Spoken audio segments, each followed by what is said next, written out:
Details చూస్తే పశ్చిమాసియాలో యుద్ధం తీవ్రతమవుతుంది. ఇరాన్పై అమెరికా, ఇజ్రాయెల్ భీకర దాడులు చేస్తున్నాయి. ఇరాన్పై బాంబులతో ఇజ్రాయెల్ విరుచుకుపడుతుంది.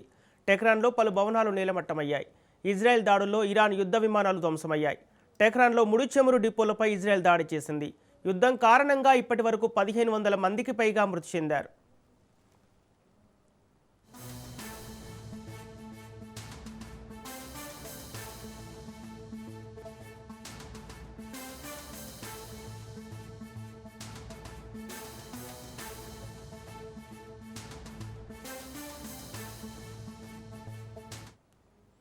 పశ్చిమాసియాలో యుద్ధం తీవ్రతమవుతోంది. ఇరాన్పై అమెరికా, ఇజ్రాయెల్ భీకర దాడులు చేస్తున్నాయి.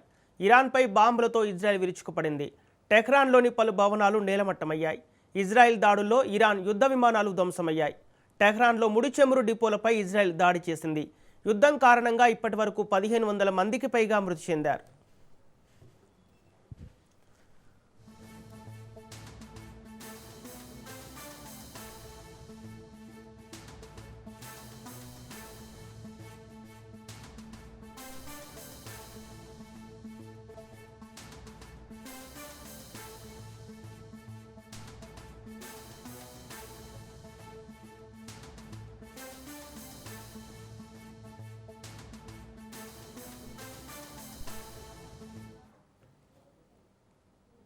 పశ్చిమాసియాలో ఉద్రిక్తతలు తీవ్రస్థాయికి చేరాయి. ఇరాన్ దాని మిత్రపక్షాల నుంచి ఎదురవుతున్న ముప్పును ఎదుర్కొనేందుకు అమెరికా తన శక్తివంతమైన యుద్ధ నౌకలను గల్ఫ్ జలాల్లో మోహరించింది. యుఏఈ, సౌదీ అరేబియాలపై దాడులు జరిగిన కొన్ని గంటల్లోనే అగ్రరాజ్యం ఈ నిర్ణయం తీసుకోవటం అంతర్జాతీయంగా ఆందోళన కలిగిస్తోంది. గత 24 గంటల వ్యవధిలో యుఏఈ, దుబాయ్, సౌదీ అరేబియాలోని కీలక ప్రాంతాలే లక్ష్యంగా డ్రోన్లు, క్షిపణులతో దాడులు జరిగాయి. ముఖ్యంగా చమురు నిల్వలు, వాణిజ్య కేంద్రాలపై ఈ దాడులు జరగటం పరిస్థితిని మరింత తీవ్రతరం చేసింది. ఈ దాడుల వెనుక ఇరాన్ మద్దతున్న గ్రూపుల హస్తం ఉందని అమెరికా నిఘా వర్గాలు భావిస్తున్నాయి. మరోవైపు ఈ యుద్ధ వాతావరణం ప్రపంచ ఆర్థిక వ్యవస్థపై ప్రభావం చూపుతోంది. అంతర్జాతీయ మార్కెట్లో ముడి చమురు ధర బ్యారెల్కు $100 దిశగా దూసుకెళ్తోంది. ఒకవేళ ఇరాన్ కీలకమైన నౌకా రవాణా మార్గాలను అడ్డుకుంటే భారత్ వంటి దేశాలకు చమురు సరఫరాపై తీవ్ర ప్రభావం పడుతుందని నిపుణులు అంచనా వేస్తున్నారు. ప్రస్తుతం దౌత్యపరమైన చర్చలు ఫలించకపోవడంతో ప్రత్యర్థిని కట్టడి చేసేందుకు అమెరికా తన సైనిక శక్తిని ప్రదర్శిస్తోంది.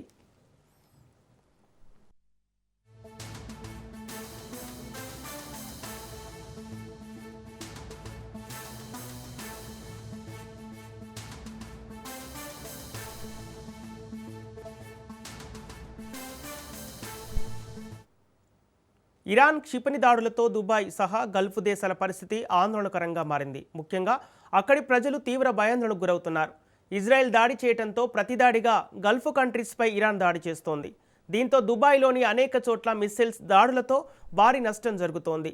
దాడుల కారణంగా దుబాయ్ ఎయిర్పోర్ట్లో విమాన సేవలు నిలిచిపోయాయి.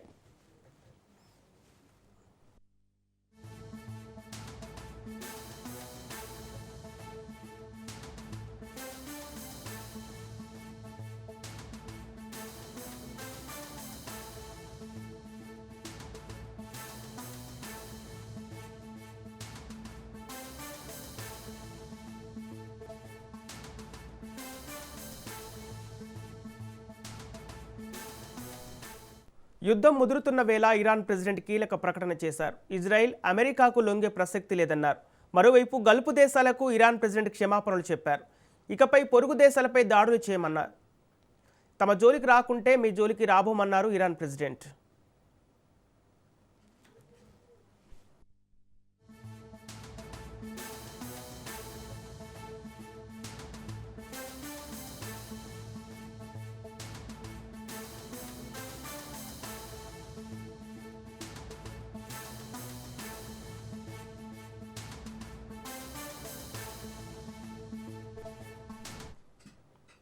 సీఎం రేవంత్ రెడ్డి సమక్షంలో 130 మంది మావోయిస్టులు లొంగిపోయారు. లొంగిపోయిన వారిలో 3 రాష్ట్ర కమిటీ సభ్యులు, 1 రీజనల్ కమిటీ సభ్యుడు, 10 మంది డివిజనల్, 46 మంది ఏరియా కమిటీ సభ్యులు, 70 మంది పార్టీ సభ్యులు ఉన్నారు. 124 తుపాకులు, 303 రైఫిళ్లు, 33 ఇతర తుపాకులను పోలీసులకు అప్పగించి లొంగిపోయారు. ఇదే అంశానికి సంబంధించి మరింత సమాచారం మా ప్రతినిధి సునీల్ అందిస్తారు. ఒకేసారి 124 మంది మావోయిస్టులు ఈరోజు పోలీసుల ఎదుట లొంగిపోవడం జరిగింది. మరి కాసేపులోనే తెలంగాణ ముఖ్యమంత్రి రేవంత్ రెడ్డి ఎదుట వారందరూ కూడా మీడియా ముందు హాజరుపరిచే అవకాశం. ప్రస్తుతం అయితే మనం చూడొచ్చు, మావోయిస్టులు దగ్గర నుంచి లొంగిపోయినటువంటి తర్వాత వారి దగ్గర నుంచి స్వాధీనం చేసుకున్నటువంటి ఆయుధాలని మనం రాజ్ న్యూస్ స్క్రీన్ మీద ఒకసారి చూసినట్లయితే ఎస్ఎల్ఆర్తో పాటు అదేవిధంగా సింగిల్ షాట్ గన్స్, బీజీఎల్ గన్స్తో పాటు ఐఎన్ఎస్ఐ గన్స్, అదే ఇన్సాస్ గన్స్, AK-47 గన్స్తో పాటు భారీగా దాదాపు 124 ఆయుధాలను మొత్తం కూడా స్వాధీనం చేసుకుంటుంది. వాటికి సంబంధించినటువంటి రౌండ్స్ కూడా ఇన్సాస్ సంబంధించినటువంటి రౌండ్స్ కావచ్చు, మొత్తం AK-47s కావచ్చు, చిన్న చిన్న వెపన్స్ కావచ్చు, కార్బిన్ గన్స్ కావచ్చు, మొత్తం కూడా స్వాధీనం చేసుకున్న దృశ్యాలు కూడా మనం రాజు స్క్రీన్ మీద ఎక్స్క్లూజివ్గా చూడొచ్చు. ప్రస్తుతం అయితే రేవంత్ రెడ్డి కూడా ఇప్పటికే ఇక్కడికి రావడం జరిగింది. వారందరూ కూడా మావోయిస్టు వారందరినీ కూడా పూర్తిగా ఆయుధాలను మొత్తం కూడా పూర్తిగా పరిశీలించారు.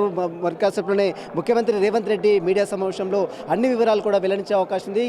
ఈ దేశ చరిత్రలోనే మొట్టమొదటిసారిగా 124 మంది మావోయిస్టులని తెలంగాణ రాష్ట్ర పోలీస్ శాఖ, అది కూడా ఇంటెలిజెన్స్ అధికారులు, SIB చీఫ్ సుమతి నేతృత్వంలో వీరందరూ కూడా లొంగిపోయే విధంగా ప్రయత్నాలు జరిపారు. ఇందులో భాగంగానే ఇటీవల కాలంలోనే మావోయిస్టు కార్యదర్శిగా ఉన్నటువంటి తిప్పిరి తిరుపతి అలియాస్ దేవ్జీతో పాటు వారికి సంబంధించిన దళం మొత్తం కూడా పీపుల్స్ లిబరేషన్ గెరిల్లా ఆర్మీ మొత్తం సైన్యం కూడా ఈరోజు దాదాపు 124 మంది ఇందులో లొంగిపోయారు. ఇందులో కవితక్క అనేటువంటి సెంట్రల్ కమిటీ సభ్యురాలు కూడా ఉంది. వారితో పాటు చాలామంది స్టేట్ కమిటీ అదేవిధంగా కమాండర్లు కూడా ఉన్నారు. ఇందులో ఛత్తీస్గఢ్, దంతెవాడ తదితర ప్లేసెస్లో ఉన్నటువంటి వారి మావోయిస్టులందరూ కూడా ఈరోజు తెలంగాణ పోలీసుల నేతలు లొంగిపోయారు. వారికి సంబంధించినటువంటి ఆయుధాలు మనం మొత్తం కూడా చూడొచ్చు. చాలా భారీ సంఖ్యలో వారికి సంబంధించినటువంటి ఆయుధాలు మొత్తం కనివిని ఎరగని రీతిలో ఒకేసారి 124 మంది మావోయిస్టులను లొంగిపోయడమే కాకుండా వారికి సంబంధించినటువంటి ఆయుధాలు మొత్తం కూడా పోలీసులు స్వాధీనం చేసుకోవడం జరిగింది. ఇక మార్చి 31 తేదీ వరకు మావోయిస్టు మొత్తం కూడా అంతమొందిస్తామని ఇప్పటికే కేంద్ర హోంశాఖ మంత్రి అమిత్ షా ప్రకటన చేసిన నేపథ్యంలో దానికి సంబంధించినటువంటి అడుగుజాడలు అప్పటికప్పుడు మావోయిస్టులని ఏర్పారేస్తున్నారు. ఒకవైపు ఆపరేషన్ కగార్తో, మరోవైపు వరుస లొంగుబాట్లు. ఇటీవల కాలంలోనే కీలక నేతలు, అగ్రనేతలుగా ఉన్నటువంటి దేవ్జీ అలియాస్ తిప్పిరి తిరుపతితో పాటు మరోవైపు లక్ష్మణరావు, అదేవిధంగా సంబంధించినటువంటి నరసింహరావు, బడే చొక్కారావు, అలియాస్ దామోదరరావు, మరోవైపు కీలక నేతలు మల్లా రాజిరెడ్డితో పాటు నలుగురు కీలక నేతలు లొంగిపోయిన తర్వాత మిగిలినటువంటి మావోయిస్టులందరూ కూడా తమ సభ్యులు మొత్తం కూడా లొంగిపోతున్నటువంటి పరిస్థితి కనబడుతుంది. మనం రాజ్ న్యూస్ స్క్రీన్ మీద చూడొచ్చు. వారు తీసుకున్నటువంటి ఆయుధాలు మొత్తం కూడా పూర్తిగా పోలీసులు స్వాధీనం చేసుకుంది. మరి కాసేపులోనే ముఖ్యమంత్రి రేవంత్ రెడ్డి ఈ వివరాలపై కూడా పూర్తిగా వెల్లడించే అవకాశం ఉంది. గణపతి లొంగుబాటుకు సంబంధించిన విషయంపై కూడా ఇంకా క్లారిటీ రాలేదు. మరి కాసేపులోనే గణపతికి సంబంధించిన విషయంపై కూడా పోలీసులు ఒక పూర్తి క్లారిటీ కూడా ఇచ్చే అవకాశం ఉంది. Vote studio.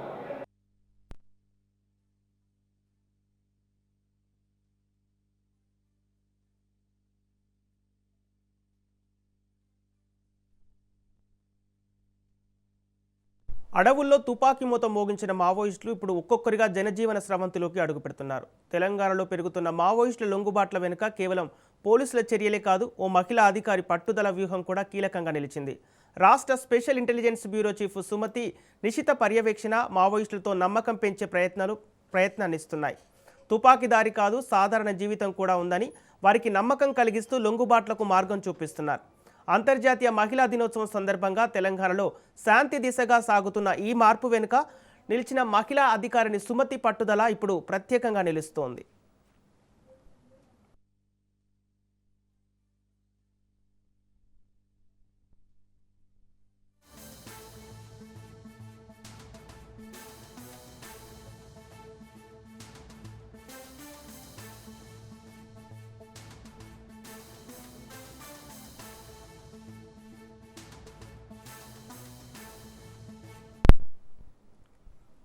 బడుగుల సుమతి తెలంగాణ రాష్ట్రానికి చెందిన IPS అధికారిని. 2000 సంవత్సరంలో గ్రూప్ 1లో అర్హత సాధించి శిక్షణ అనంతరం 2001లో DCPగా తొలి పోస్టింగ్ అందుకొని 2007లో కన్ఫర్డ్ IPSగా పదోన్నతి పొందారు. తెలుగు రాష్ట్రాల్లో తొలిసారి కేవలం 6 ఏళ్ల సర్వీస్కే ఒక గ్రూప్ 1 అధికారి IPS అయ్యి రికార్డు నెలకొల్పారు. ఆమె 2020లో SP ర్యాంకు నుంచి ఇన్స్పెక్టర్ జనరల్గా పదోన్నతి అందుకున్నారు. సుమతి గతంలో కౌంటర్ ఇంటెలిజెన్స్ సెల్లో పనిచేసినప్పుడు సీక్రెట్ ఆపరేషన్ అమలు చేయడంలో ముఖ్యమైన పాత్ర పోషించారు. కేవలం 25 ఏళ్ల వయసున్న సమయంలో 2004లో శాంతి చర్చలను దగ్గరుండి చూశారు. ఉమ్మడి ఆంధ్రప్రదేశ్ నుండి వివిధ హోదాల్లో వివిధ ప్రాంతాల్లో పనిచేశారు. చిక్కడపల్లి ACP, వరంగల్ అదనపు SPగా, Medak SP, Hyderabad north zone DCP, CID, Telangana మహిళా భద్రతా విభాగం DIGగా పనిచేసి ప్రస్తుతం తెలంగాణ SIB చీఫ్గా తన మార్కును కొనసాగిస్తున్నారు.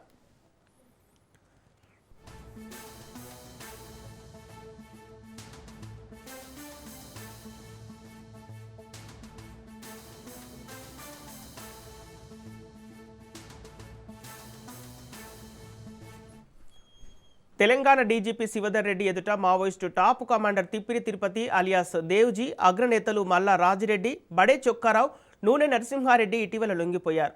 అయితే వారు లొంగిపోవడంతో కీలక పాత్ర పోషించింది ఎవరో కాదు, ఐపీఎస్ అధికారిని సుమతి. ఎలాంటి సమస్య లేకుండా సాఫీగా లొంగుబాటు అయ్యేలా చూడటంలో ముందున్నారు. మావోయిస్టు అగ్రనేతలు ఆయుధాలు వదులుకొని జనజీవన స్రవంతిలోకి వచ్చేందుకు ఒప్పించడంలో సక్సెస్ అయ్యారు Sumathi. Telangana police special intelligence బ్రాంచ్కు ఐజీగా మావోయిస్టులు జనజీవన స్రవంతిలోకి వచ్చేలా అనేక విధాలుగా కృషి చేస్తున్నారు. మావోయిస్టులు తుపాకులు వీడి అడవుల నుంచి బయటకు వస్తే కలిగే ప్రయోజనాలను వారికి వివరించి వారి ఆలోచన విధానాల్లో మార్పు తేవటంలో సక్సెస్ అయ్యారు. తుపాకీ గొట్టం ద్వారా రాజ్యాధికారం సాధించడం సాధ్యం కాని పనిని వారికి అర్థమయ్యేలా చెప్పటంలో విజయం సాధించారు. నిజానికి సీనియర్ మావోయిస్టు లొంగిపోవటానికి ఎస్ఐబి టీం చాలా కృషి చేసింది. ఎలాంటి హడావిడి లేకుండా ఒక తూటా పేలకుండా అగ్రనేతలను జనజీవన స్రవంతిలోకి వచ్చేలా చేశారు. గత ఏడాది అక్టోబర్లో మహారాష్ట్ర ప్రభుత్వం ముందు లొంగిపోయిన కీలక మావోయిస్టు నాయకుడు మల్లోజుల వేణుగోపాలరావు అలియాస్ సోను మాదిరిగా కాకుండా దేవ్జీవో మావోయిస్టు మార్గాన్ని విడిచిపెట్టే ఆలోచన లేదని తెలుస్తోంది.